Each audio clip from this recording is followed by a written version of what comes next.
Assalamu alaikum students. How are you? You guys are fine and having good learning experience or not? I hope you are. So I hope you guys are going to love my effort in the subject of word Englishes. In the previous lecture, I have explained the difference between word English and word Englishes and a little bit about its aspects. Okay, today we are going to talk about association of English with upper class in the outer circle. I have described the outer circle in my previous lecture. I will give the link in the description. You can watch this video lecture to understand what is outer circle and English as a killer of local languages. So I hope this would be an interesting topic for you, that association of English with upper class. Like in Pakistan, in India, in Bangladesh, I mean in the upper class, outer circle countries, the upper class is using the English and not the middle class that much, and the lower class are not even using it because they are less educated, less privileged, or haven't got opportunity to learn that language. There could be many reasons, and we are going to discuss the association of English with upper class in this video lecture. That why is it happening, and what are the reasons, and what is the overall scenario. And English as a killer of local languages.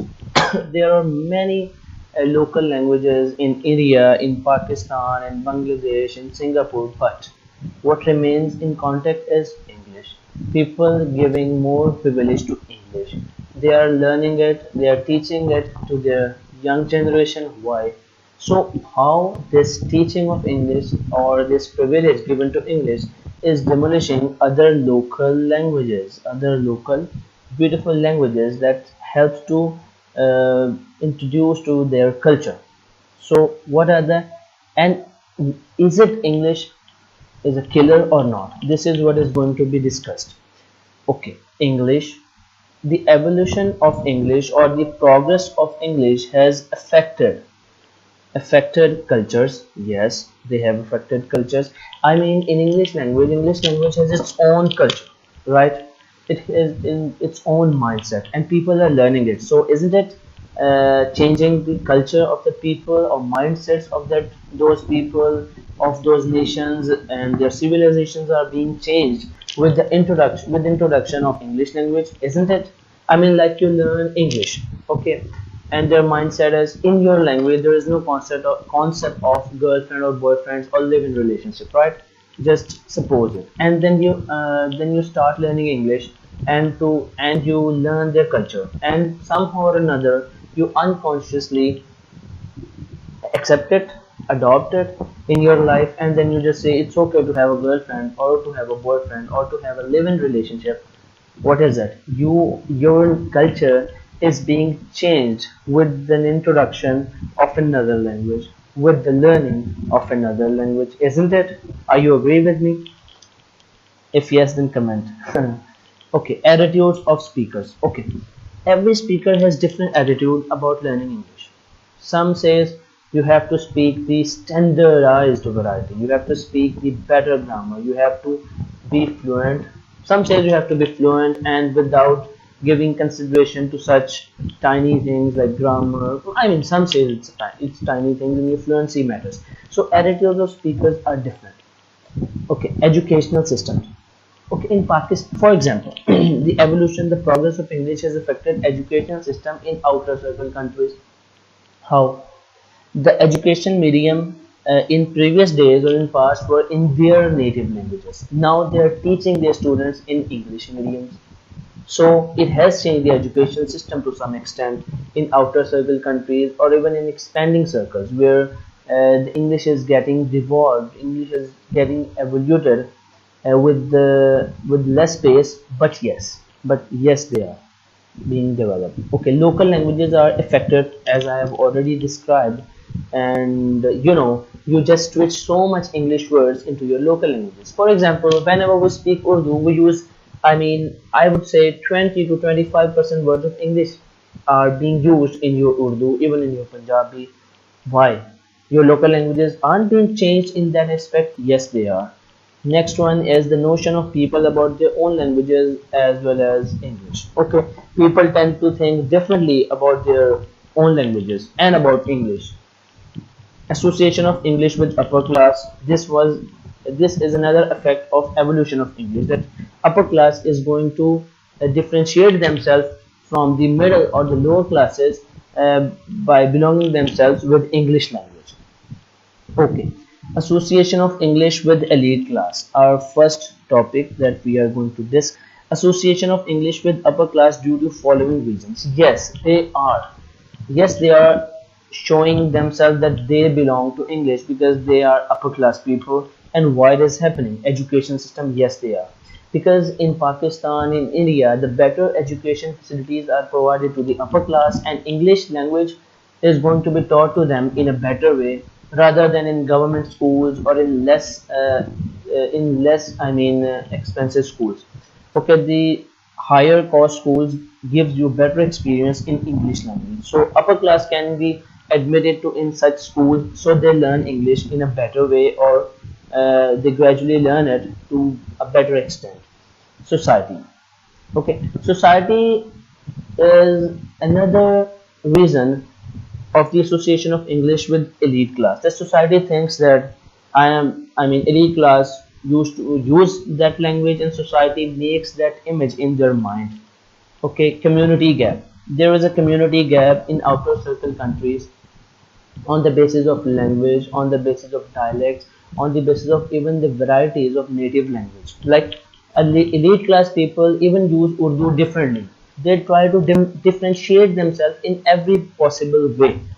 Okay, better chances at schools and with their parents. I mean, elite class parents would use English with with their kids, and they would learn it in a better way rather than the kids in slums.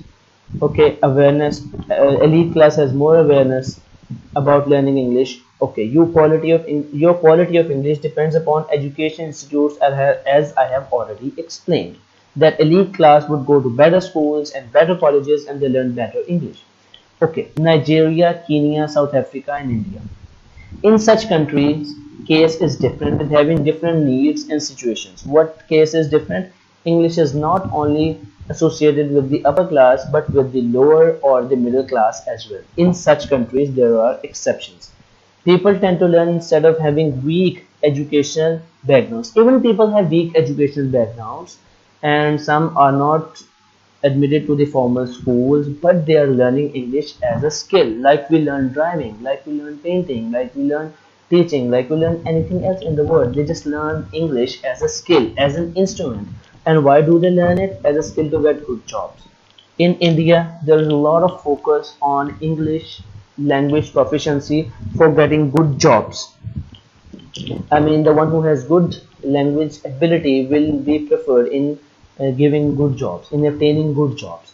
To increase social mobility, I mean, there are multiple thousands and thousands of languages, local languages in India. So, how would you communicate? How would you be so much mobile to communicate with other peoples? You will learn English. To cope up with language barriers in trade and business, I mean, in trade and business, you need to have a lingua franca. I have discussed this term in my previous lecture. You can watch this video. I will give that link in the description. Okay, it provides you the opportunity to use English as a lingua franca to cope up with the barriers, language barriers in trade and business. To promote tourism, continue. Okay. Effects of this phenomena on overall linguistic conditions with reference to English, informal and localized variety. Okay, people are now learning it, right? They are learning it in informal ways. What is happening? English is becoming localized, indigenized. People are using their own language words into the English language and using it informally with broken sentences, uh, wrong grammar, etc. Somehow broken or semi-fluent English spoken by majority because they are not admitted to the formal schools and are not taught the tenses or anything like that. Informal learning leads to multiple errors and ambiguities. Okay, because no one is here to guide them. They are learning it naturally from the society or from informal sources, so it is difficult for them to use the proper or the standardized English in their daily life. expansion of English in primary school.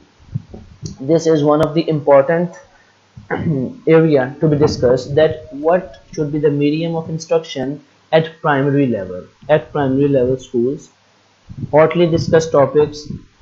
It is a human right to be taught in at least beginning year of primary school in their native language.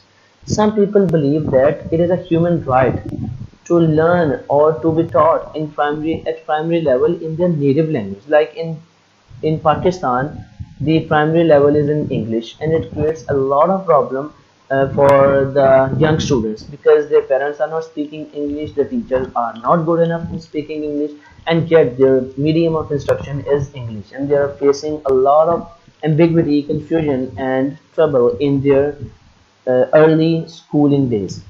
Next one is some parents force not to use native but English as a medium of instruction even, but on the rather students are being burdened with English medium.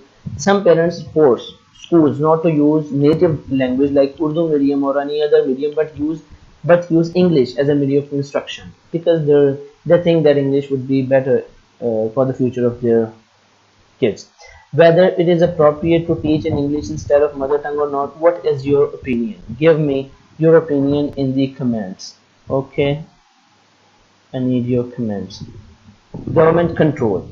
Okay, no matter how much. Okay, government controlling about what? About the standard use of the language, about the better use of the language, about the better English. No matter how much government makes policies about standard varieties of English, people can never be stopped.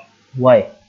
Because you just can't take out something from the heart of the people love using English, they would use it informally, whatever happening, whether they are making errors, they are going to use it. And why they are going to use it? To get good jobs, to get privilege in society, to get uh, used to the people, to get good opportunities in trade and business and etc. You can't just stop them by using English. You just can't make such policy. People have started learning it like any other skill, as you know. Some important questions here. Do you think English is responsible for weakening local languages? I mean, do you think that Punjabi is being weakened because of privilege given to English and people are not using it now? Yes, it is happening. You are agreeing with me or not, still it is happening. People show proud in using English and they show a little bit shame in using Punjabi. Why? This is less educated. It's a language of less educated people, and they have notions about every language and its users. Do you believe English as to be cultural pillar of other countries? I mean, English is uniforming the culture. It is uniting the culture and it's killing the diversity of the culture. Is it? Are you agree with that statement or not? Do you have any clue of what globalized English has done to overall civilization? I mean, the international English. What are the impacts of international or globalized English on the overall civilization and cultures of other countries? Like in every country, in every language, there are multiple aspects of their cultures, and you're just using English as an international language, and how this international language is affecting the overall cultures and the languages of those countries, whether it is in the outer circle or in the expanding circle. Let's find out the answers of these questions. North American Native Indian languages, the affected languages are being discussed in there. Answer to the first question: yes, English has weakened local languages by giving privilege to English and demolished following. Australian languages, New Zealand Maori language, Britishers are not responsible. Now some people say that Britishers are responsible for weakening their local languages. How would they be responsible, guys? If you are not giving proper respect or giving proper importance or appropriate importance to your languages, how are they responsible? You feel privileged in using English, then what is the error in it? What is the fault of Britishers in it? Isn't it your fault not to give proper weightage to your local languages? Seeing British policy tells us that somehow they are not responsible because they did not spread English to lower classes. Their policy was not to spread English in the lower classes. They just introduce English as a language of power, as a language of elite class. So how would they be responsible of spread of English and demolishing the local varieties and local languages of such countries? You are responsible. The citizens are responsible. The situations are responsible. But your government policies are responsible, not the colonizers are responsible for that. People themselves tend to adopt it and demolish their own local languages. They tend to adopt themselves.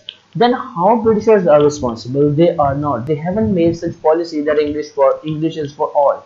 Their policy was English is for elite, English is for power, English is for wealthy people. So what is the overall conclusion to the whole argument is yes, English globalization has diminished access to multiple cultures because a lot of languages are being died because of introduction of English as an international language, and the power of English is demolishing such languages, as well as this due to multiple factors and reasons, and not a single party is responsible for it. And this is your turn to think who is responsible and what are the factors those are affecting such conditions that your own languages are being weakened with English. So this was all today in this video lecture, and if you have any query you can ask me in the comment section, and keep watching my videos and share it to your friends, family members and your educational peers. Thank you. Allah Hafiz.